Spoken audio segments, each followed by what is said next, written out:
Ako sa balita. Kumusta? Ito, papasok na naman. Laban na naman sa hamon ng buhay. Kumusta na po pala rin ang mga kababayan ko sa Real Quezon? Hi, te.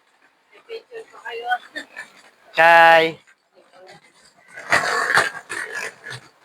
Yan po yung ating mga kabayan na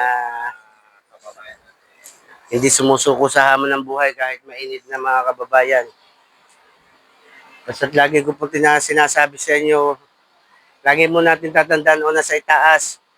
Pangalawa, determinasyon, sipag at tiyaga. Tapos, sumunod, Chay. Importante po yan sa umaga.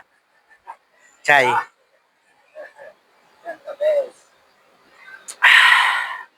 Nakikita po ninyo mga kaibigan niya, marami na po silang magsisipasok.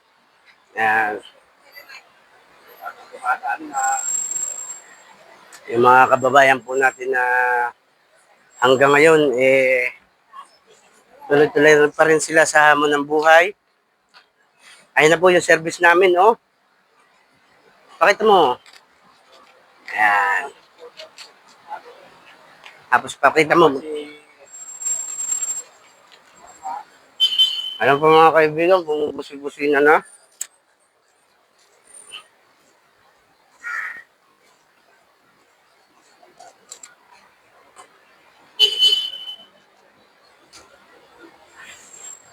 Dahil minsan lang umibig, ang napili ay ikaw.